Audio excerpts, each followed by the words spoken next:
Well, hello, my name is Tom. I own little Jack Russell. He's my buddy. Uh, sorry. I, let's see, where do I start? I was born in 1960 back in Dallas, Texas.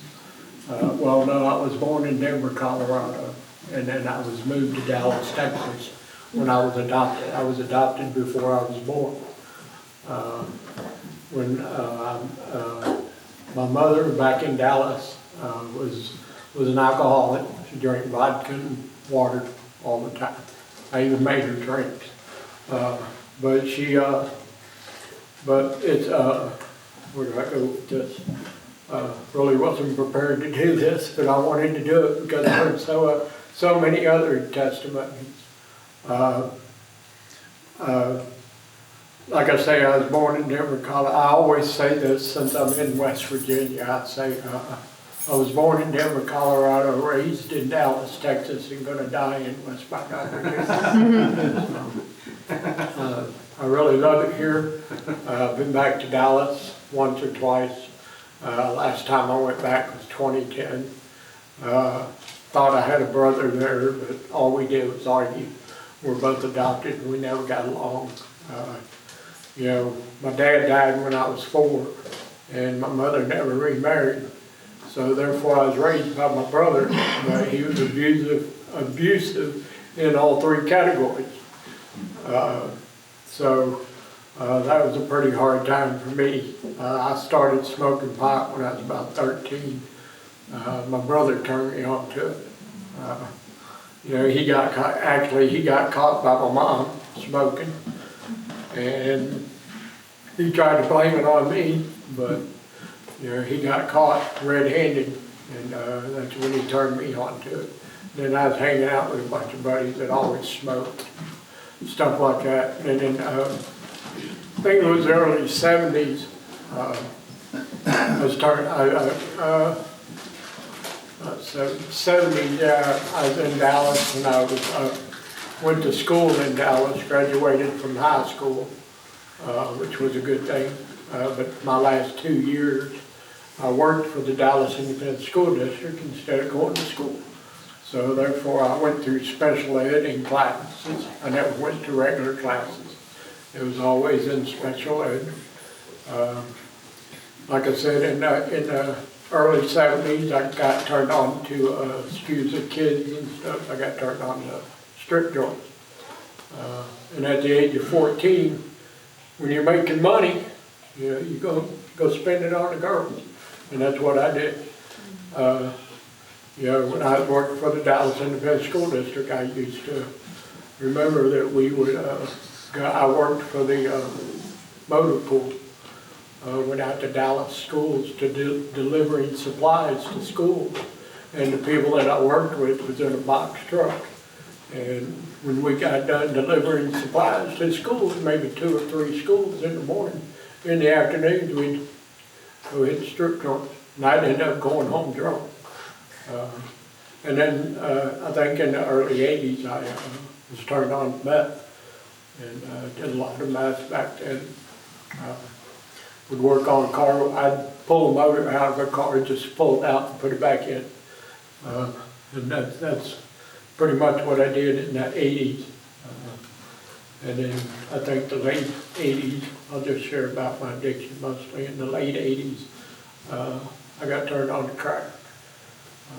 So it just progressed from, you know, jumping from the frying pan into the fire, you know.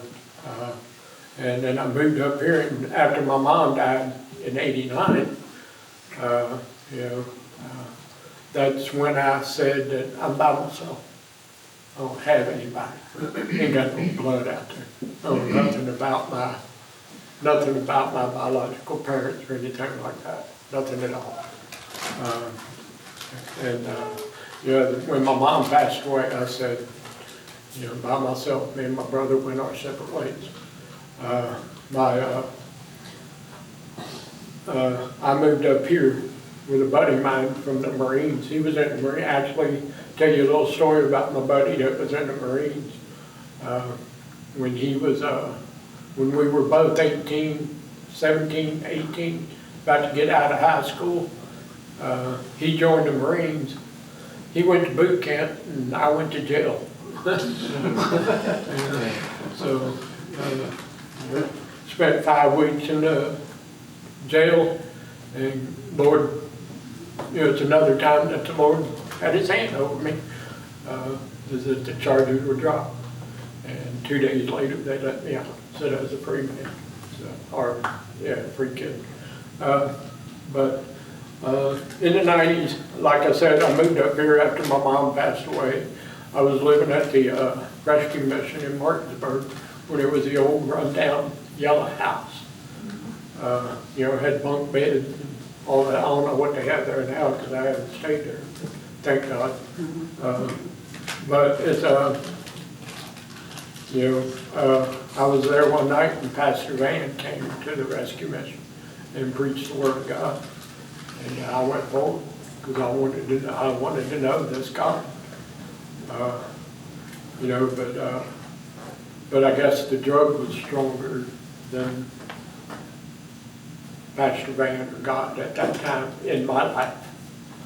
I continued strip joints, drugs. I was raised in a time of sex, drugs, and rock and roll. But anyway, I moved back to Dallas, I think in 2010, and thought I had a brother. He didn't even know. In 2011, I went to Dallas looking for him, and or 2007, I went out to Dallas for a week looking for my brother. Found him the last 2 days. I was supposed to come back up here on a plane, and we spent 2 days together. We argued about those days, and it's because he thought I was dead. He never even bothered to look for me. It took a buddy of mine that was in the Marines to find me. He came up here to Martinsburg and found me and took me back to Dallas. But anyway, in 2010, I moved back to Dallas, got hooked up with a girl out there that was smoking, crack and stuff like that, and hung out with her. I lived in an apartment in Mesquite by myself. I ended up having my first heart attack. Laid in the hospital for 2 weeks, and they let me out and sent me home. Got right back into it, just all over again. And that's when I had my second heart attack, and that was the worst. I spent 3 weeks in Parkland Hospital in Dallas, Texas.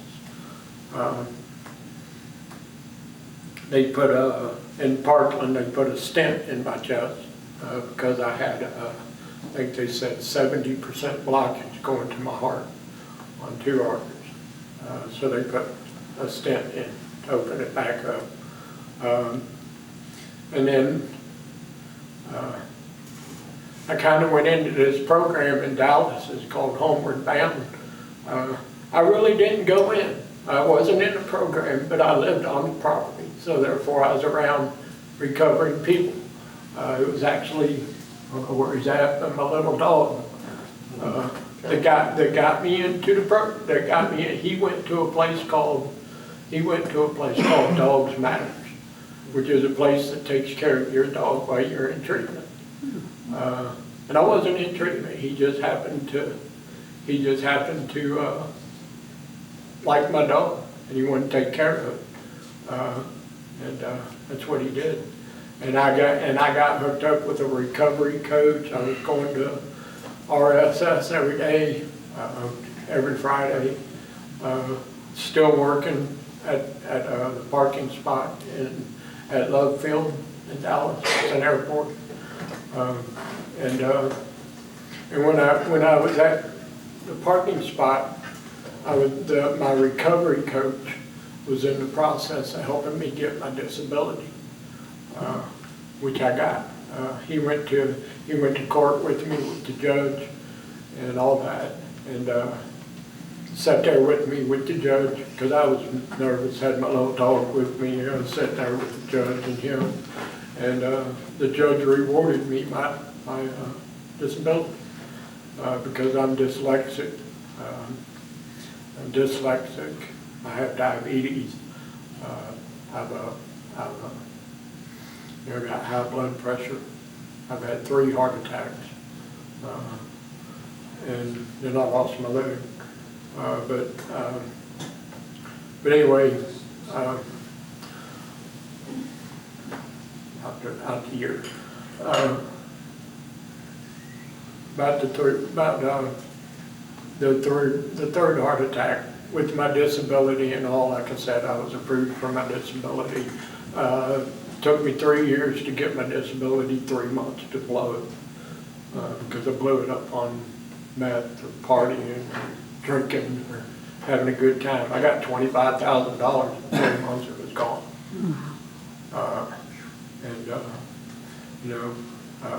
That's when I had my 3rd heart attack. I ended up in a hospital in Dallas with my 3rd heart attack. They put another stent in. Didn't tell me how much blockage I had, but then after that, I lost my leg in March of this year. Spent 2 months in the hospital with that. 1 month in the hospital getting my leg cut off, and the 2nd month I was in a rehab trying to learn how to stabilize on it and walk on it, but I was in a wheelchair because I didn't have my leg yet. It took me another month to get my leg at a prosthetic company. But I was at home one day by myself in Dallas, lived in a house, rented a room. Pastor Van and Janet, his wife, somebody I thought I'd never see again, showed up on my front step at my house, and I was like, I thought he was looking at my house through a satellite up in space, and he told me he was in my front yard. He described my front yard to a T. There was a Harley Davidson, a carport, and a brick house. And he described it to a T, and I told him, "No, you're looking at my house with a satellite." And he said, "No, I'm out in your front yard, me and Janet, his wife." And I got up in my wheelchair to roll myself out to the living room, opened the door, and there they were. That kind of freaked me out. What are you doing there? Whoa, step back here. Then they left. And the more I thought about it, the more I wanted to come back to West Virginia. I love it up here, always have. When I was here before, I couldn't stay clean. I'd go to an NA meeting. As soon as I got out of an NA meeting, I'd run across somebody I used with and stop off and pick them up and go use. And I just couldn't stay clean here. But I guess it took me that long to stay clean to almost die, lose a leg 3 times. Almost died 3 times, lose a leg, and all that. And I came back up here, and I just finally made the decision that I'm following Christ. Christ is fine. No, not my will, but your will, Lord. Amen. No, thank you for me. Every time I do something, I mess it up. So I ain't doing that no more. Today I know that Pastor Van is he donated a kidney today to his sister-in-law, and he's down in Baltimore in the hospital. I think he's supposed to be home tomorrow. But I told myself on the way up here, it took me 2 days to drive up here in my car with just my clothes and my TV, and that was it. Left everything else in Dallas, and my dog. Can't forget him. He's my #1. He goes everywhere with me. He's a service dog. He's an emotional support animal, which he helps me with my depression and my anxiety. When I get depressed, he's there sitting on my chest looking at me in the face with saying, "What are you doing? Get up and play with me." I got to do that. And when my anxiety gets up, he starts shaking. His whole body just shivers. He does that anyway, but it gets worse. And then I have to tell him to calm down. Calm down. It helps me to calm down. So he's a blessing. But you know, once I moved back up here, I told myself, you know, I'm gonna listen to Pastor Van, do what he tells me to do. I've stood on that man's front porch before, right around the corner here, and tell him, give me my money, I wanna go get high. And he came back out and handed me the money and said, one day I'm going to bury you. And, you know, today I say, yeah, you're gonna bury me, but it ain't because of my addiction. So, you know, I just wanted to, I mean, I've been doing, I mean, Lisa, you told me about this a couple months ago at RU. And, you know, I wanted to say something then, but I didn't. I know I was supposed to help with the food, and something else happened. But I'm here. I'm glad to be here. Thank you for putting this on. I hope one day that I can help somebody get clean and get into rehab or do whatever, because Pastor Van took me to quite a few rehabs up in the mountains of West Virginia. You know, take me up there and drop me off for 3 months. And then come back and get me, and then I come back to Martinsburg and they refuse me because I ain't got nowhere else to go. So, Can you say your name for me on the camera? Tom Okay. Hensley, Thomas Hensley Thank you. is my name. Just really glad to be back in West Virginia. I've been blessed since I've been here. God has just put his hand of protection over me again. And this time I ain't letting him take it off. I'll hold it. Nice